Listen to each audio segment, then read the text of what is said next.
বিসমিল্লাহির রহমানির রহিম।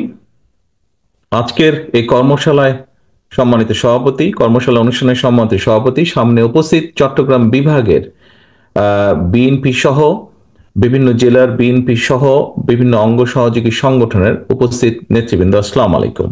আমি আগেই বলেছি, আমাদের সকল ক্ষমতার উৎস, শহীদ জিয়া যেটি বলে গিয়েছেন, সকল ক্ষমতার উৎস জনগণ।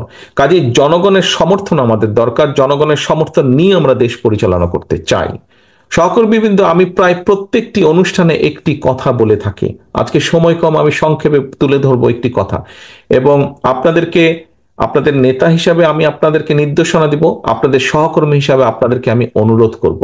দেখুন, আমাদের কিছু কিছু সহকর্মীর মনে 5 তারিখের পরে একটি অদ্ভুত নতুন একটি অনুভূতি এসছে। কি মনে হচ্ছে? যে আমরা বোধহয় সরকার গঠন করে ফেলেছি।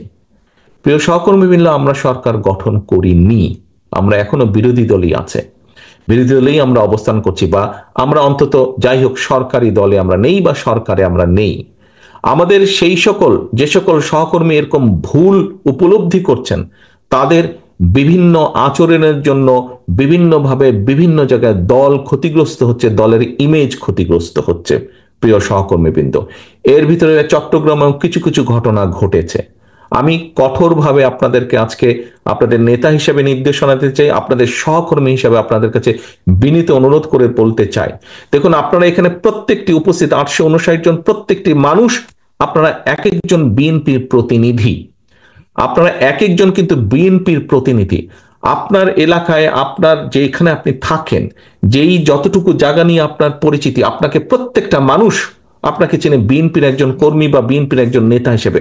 হলেন আপনি বিএনপির, হলেন আপনি যুব দল, স্বেচ্ছাসেবক, ছাত্র দল, শ্রমিক দল, তাঁতি দল, যেটাই হন না কেন, এন্ড অফ দ্য ডে আপনাকে মানুষ, আপনার যদি নাম হয়ে থাকে এরশাদুল্লাহ, আপনাকে ও বিএনপির এরশাদুল্লাহ, আচ্ছা, এইভাবে আপনাকে কিন্তু মানুষ চিনে। ও নাজিম, ও বিএনপির নাজিম, আচ্ছা, এইভাবে কিন্তু মানুষ আপনাকে চেনে। অর্থাৎ আপনি পরিচিত বিএনপির প্রতিনিধি হিসাবে। প্রিয় সহকর্মীবৃন্দ, আপনি যখন আপনার নিকট আত্মীয় স্বজনের বাসায় যান, আপনি নিশ্চয়ই আপনার চলাফেরা, কথাবার্তা, উঠা বসাতে এমন কিছুর পরিচয় দেন যাতে সেই আত্মীয়র মনে আপনার সম্পর্কে কোনো নেগেটিভ ধারণা না হয়। এটি নর্মালি আমরা করি, করি না? এটি নেগেটিভ ধারণা না হয়। সহকর্মীবৃন্দ, আপনি যখন এলাকায় পরিচিত বিএনপির প্রতিনিধি হিসাবে, কেন আপনি এমন কিছু করবেন?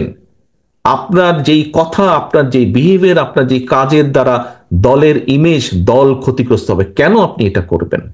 আপনার এলাকার মানুষ তো আপনারই স্বজন, আপনারই তো আপনজন। দুদিন পরে যখন ভোট হবে ইনশাল্লাহ, সেই ভোটের সময় তো আপনি ধানের শীষের পক্ষে ভোট করতে যাবেন। আপনি কোন মুখে তাদের কাছে ভোট চাইবেন?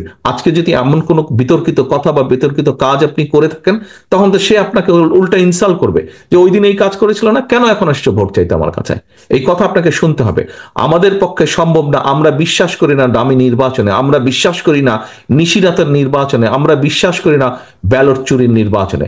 আমরা বিশ্বাস করি জনগণের কাতারে। একজন নোয়াখালীর একজন বোন বলেছেন কিভাবে এই দেশের মা বোনেরা বিএনপিকে ভোট দেয়। আমরা সেই ভোটে বিশ্বাস করি, যেখানে মানুষ লাইনে দাঁড়িয়ে নিরাপদে, নিরাপত্তার সাথে, স্বচ্ছভাবে, স্বাধীনভাবে, মুক্তভাবে, ভয়হীনভাবে ভোট দিয়ে যাবে। আমরা সেই নীতিতে বিশ্বাস করি, এবং সেটি যদি অর্জন করতে হয়, আপনাদেরকে আজকে কিন্তু অনেক কিছুর পরিবর্তন করতে হবে। উঠা বসা, চলাফেরা, কথাবার্তা আপনাদের পরিবর্তিত করতে হবে আপনাদের নিজেদের।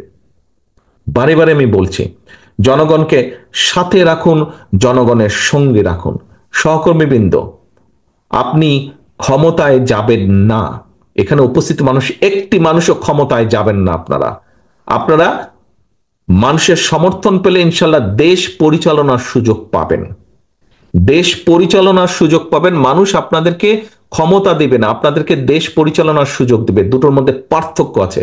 ক্ষমতায় ছিল পলাতক স্বৈরাচার, পার্থক্যটা বুঝতে হবে। ক্ষমতায় ছিল পলাতক স্বৈরাচার, ক্ষমতা ছাড়া কিচ্ছু বুঝতো না বলেই দেশের মানুষের জন্য কোনো কাজ করেনি।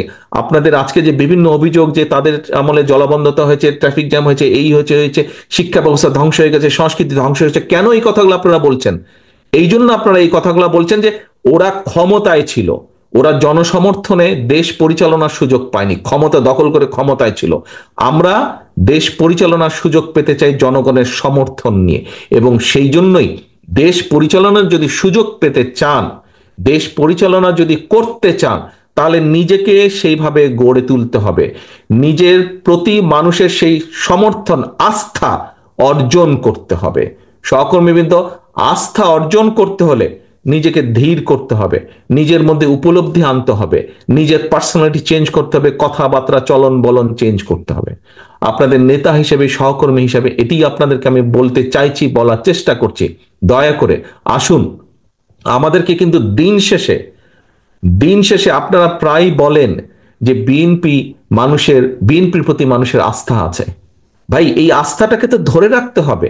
আস্থাটাকে ধরে না রাখলে কিন্তু আপনি ভোট পাবেন না, কোনোভাবেই আপনাকে ভোট পাবে না। ভোট কি হবে সেটা ভোটার ঠিক করবে, সে কাকে ভোট দেবে, আপনাকে দিবে না, কারণ আপনার প্রতি তার আস্থা নেই। এবং এই আস্থা ধরে রাখার দায়িত্ব কিন্তু জনগণ না, পাবলিকের না, ভোটারের না। এই আস্থা ধরে রাখার দায়িত্ব কিন্তু আপনার। আস্থা ধরে রাখা, বন্যার সময় এই যে নোয়াখালী অঞ্চলে বন্যা হলো, আপনারা দল মানে সকলে দিন রাত আপনারা পরিশ্রম করলেন মানুষের পাশে গিয়ে দাঁড়ানোর জন্য, সাহায্য করলেন, সহযোগিতা করলেন। শুধু বন্যার সময় না, বন্যার পরেও করেছেন। আপনারা কেন করেছেন? মানুষের আস্থা ধরে রাখার জন্য। ঠিক একইভাবে ভোট যতক্ষণ না হচ্ছে, আপনাকে সেই আস্থা ধরে রাখতে হবে। এবং ভোটে ইনশাল্লাহ আপনি জিতলে তখন আপনাকে কাজ করতে হবে এইগুলো বাস্তবায়নের জন্য। 31 দফা। কাজে ব্যাপারটি এত সহজ না, এবং ব্যাপারটি এত এত এত ছোটখাটো না, ব্যাপারটি অনেক সিরিয়াস ব্যাপার। এই ব্যাপারটি অনেক সিরিয়াস ব্যাপার। আপনি রাষ্ট্র পুনর্কাঠামো, আপনি রাষ্ট্র কাঠামো মেরামত, এখানে দেখুন রাষ্ট্র কাঠামো মেরামত, এই মেরামত কিন্তু is a very serious matter. কাজেই আমাদেরকে সেভাবে প্রস্তুত হতে হবে। সহকর্মীবৃন্দ, আমি জানি সকলের ধৈর্য একরকম হয় না, কারো ধৈর্য কম হয়, কারো ধৈর্য বেশি হয়, কারো মাথা গরম হয়, কারো মাথা ঠান্ডা হয়, মানুষে মানুষে ভেদাভেদ থাকে। আমরা সহকর্মী, আমি আপনাদেরকে বারে বারে অ্যাড্রেস করছি সহকর্মী হিসেবে। আপনার বিপদে আমি পাশে দাঁড়াই, আমার বিপদে আপনি পাশে দাঁড়ান, সেজন্যই আমরা সহকর্মী। কাজেই আমরা সকলে মিলে দল। আপনি ক্ষতিগ্রস্ত হলে আমি ক্ষতিগ্রস্ত, আমি ক্ষতিগ্রস্ত হলে আপনি ক্ষতিগ্রস্ত। কাজে আমাদেরকে প্রত্যেকের প্রতি খেয়াল রাখতে হবে। আমাদের খেয়াল রাখতে হবে দলের প্রতি, এবং দলের প্রতি যদি আমরা খেয়াল রাখতে পারি, তাহলেই আমরা জনগণের আস্থা অর্জন করতে সক্ষম হব। প্রিয় সহকর্মীবৃন্দ, আসুন আজকে এই কর্মশালায় আপনারা যেরকম 31 দফা কি জেনে গেলেন, 31 দফা কি বুঝে গেলেন, 31 দফা বুঝে জেনে গিয়ে আপনারা যেরকম জনগণের কাছে পৌঁছে দিবেন, জনগণের দ্বারে দ্বারে পৌঁছে দিবেন, জনগণকে বোঝাবেন।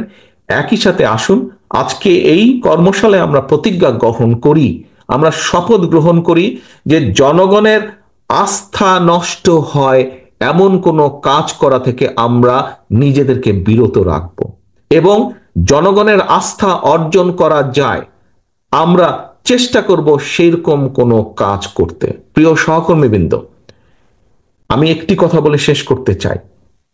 কেউ যদি মনে করে থাকেন, আমি মনে হয় এই কথাটি আগেও বলেছি, বিভিন্ন জায়গায় বলেছি, চট্টগ্রাম বিভাগেও আমি কথাটি বলেছি, কেউ যদি আমরা ভেবে থাকি যে আমাদের প্রধান রাজনৈতিক প্রতিপক্ষ যাকে আমরা ভাবতাম তারা মাঠে এখন দুর্বল, তারা নেই মাঠে বা মাঠে দুর্বল, এবং তাহলে আমাদের সবকিছু সোজা একদম সসর করে আমরা চলে যাব, আল্লাহর ওয়াস্তে এই কথাটি মন থেকে সরিয়ে দিন। কারণ আমার 35 বছরের রাজনৈতিক অভিজ্ঞতার আলোকে আমি যেটি বুঝি, আমার থেকে এখানে অনেক অভিজ্ঞতা সম্পন্ন রাজনীতিবিদ আছেন, আমি মনে করি তারা আমার সাথে একমত হবেন। আগামী যে নির্বাচন, এই নির্বাচন কিন্তু অনেক কঠিন। যে কোনো নির্বাচনের আমি মনে করি যদি আমাদের প্রধান রাজনৈতিক প্রতিপক্ষ থাকতো, মাঠে থাকতে পারত, সেক্ষেত্রে নির্বাচন যতটুকু কঠিন হতো, আমি মনে করি নির্বাচন আগামী দিনে আরো কঠিন, তারা দুর্বল হয়ে যেতে আরো কঠিন। এখানে অনেক ষড়যন্ত্র চলছে এবং অনেক অদৃশ্য শক্তি আপনার বিরুদ্ধে কাজ করছে। অদৃশ্য শক্তি এখানে, ওই যে চট্টগ্রাম বন্দরে বললো না অনেক ষড়যন্ত্র কাজ করছে, একজন বললে প্রশ্ন করেছে, বাংলাদেশ জাতীয়তাবাদী দল বিএনপি তথা আপনার বিরুদ্ধে, যেহেতু আপনি বিএনপির প্রতিনিধি, আপনার বিরুদ্ধে অনেক ষড়যন্ত্র কাজ করছে। একটু ঠান্ডা মাথায় আল্লাহর রাস্তায় এগুলো চিন্তা করুন। আপনারা, আপনি ছাত্র দল হন, যুব দল, স্বেচ্ছাসেবক, বিএনপি, তাঁতি দল, মহিলা দল, যেই হন না কেন, আল্লাহর রাস্তায় এগুলো একটু চিন্তা করুন। বহু ষড়যন্ত্র চলছে। এই ষড়যন্ত্রকে যদি উপড়ে ফেলতে হয়, এই ষড়যন্ত্রকে উতরে যদি আসতে হয়, আমাদেরকে ধৈর্যর পরিচয় দিতে হবে, আমাদেরকে ধৈর্যশীল হতে হবে, আমাদের আচরণ সেরকম হতে হবে। প্রিয় সহকর্মীবৃন্দ, আমি আশা করব, আমি বিশ্বাস করি যে যেই কথাগুলো আপনাদের সামনে শেষে আমি এসে বলেছি, আমি জানি সারাদিন শেষে আপনারা আজকে ক্লান্ত, খুব বেশি কথা শুনতে এখন ভালো লাগবে না, কিন্তু যে কথাগুলো না বললেই নয়, আমি আপনাদের সামনে সেই কথাগুলোই তুলে ধরেছি। আমি অনুরোধ করব, বিগত 15-16 বছর আপনারা অক্লান্ত অত্যাচার নির্যাতন সহ্য করে আপনারা এই জায়গায় এসে দাঁড়িয়েছেন। আসুন আমরা সকলে মিলে, আমরা যেই অত্যাচার নির্যাতন সকলে মিলে সহ্য করেছি, আমাদের সামান্য ছোট ছোট ভুলের জন্য যাতে আগামী দিনের আমাদের এই বিসর্জনগুলো যাতে, আমাদের এই বিসর্জন যাতে নষ্ট না হয়ে যায়, আমরা সেই ব্যাপারে সচেতন থাকি। যে অত্যাচার নির্যাতন সহ্য করেছি, এখনো বহু মানুষের নামে মিথ্যা মামলা আছে, এখনো সেই মামলা উঠে নাই, মামলার খড়গ এখনো রয়ে গেছে। কাজে আসুন, যেই নির্যাতন আমরা সহ্য করেছি, যেই বিসর্জন আমরা দিয়েছি, সেই বিসর্জন যাতে নষ্ট না হয়ে যায়, যেই কষ্ট করেছি সেই কষ্ট যাতে নষ্ট না হয়ে যায়, এই ব্যাপারে আমরা সচেতন থাকি। আমরা 31 দফা মানুষের কাছে নিয়ে যাব, মানুষের আস্থা ধরে রাখার জন্য যা যা করা প্রয়োজন আমি সেটাই করব। আমাদের শেষ কথা হোক, আমরা জনগণের সাথে আছি, আমরা ইনশাল্লাহ জনগণের সাথে থাকব, কারণ জনগণই, রাজনৈতিক দল হিসেবে জনগণই আমাদের শেষ ভরসা। প্রিয় সহকর্মীবৃন্দ, সকলে ভালো থাকবেন, সকলে সুস্থ থাকবেন ইনশাল্লাহ। আল্লাহ হাফেজ। বাংলাদেশ জিন্দাবাদ, বাংলাদেশ জাতীয়তাবাদী দল জিন্দাবাদ। আসসালামু আলাইকুম।